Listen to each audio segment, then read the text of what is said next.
कुसुमी नदी को गाधेबाकू जाई नाबालक भाई भौणी पानी रे बुड़ी मृत। मुख्य चिकित्सालय भर्ती। शव व्यवच्छेद निमंते शवगृह को स्थानांतर।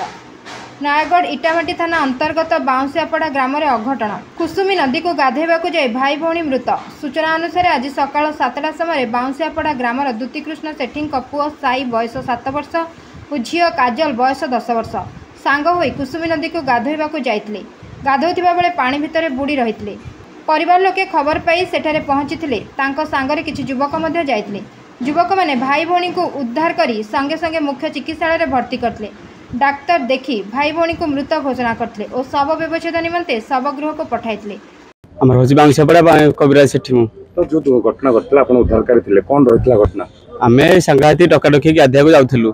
नदी भितर गला आसिक आम बंध उपर जाऊँ। बंध उपर दीज स्त्री लोक तले थे से डाकिले छोट छुआ गाधुले भी दीज बुड़की अच्छे डाकिले। डाक पकड़ा भर आम एठू दीज जाइलु। सी गोटे सांगे गला गोटे सान छुआ धरिक पलि आसला। मुझे भर बुड़ला आसिक झीटा भी पानी भर बुड़की मुझे धरिक आसली। कौन कल सात भी गाड़ी भी बाइक धरिक आसलु। नयागढ़ पलि आसलु नयागढ़ को।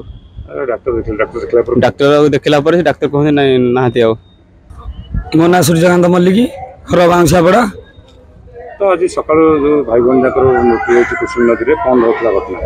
घटना रही जे आज सावित्री अमावास्या समस्त व्यस्त आ छोट पिला माने नदी की सब बेले भी जाउथिले गाधई। आज भी जाइथिले। आ भाई भौणी दुई जन आम गाँव बांसियापड़ा धोबा साई भाई भौणी दुई जन आ नदी में बुड़की रही जाइछन्ति पानी भितर।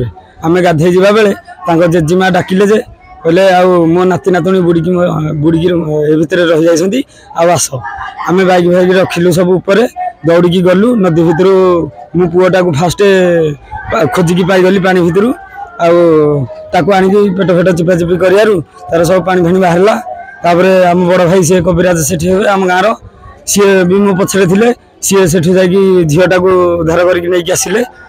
108 को फोन करने बदल आम बाइक मेडिकल को नहीं आस।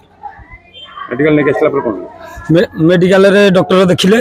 किछि समय देखला पर से घोषणा कले जे आउ नहांती।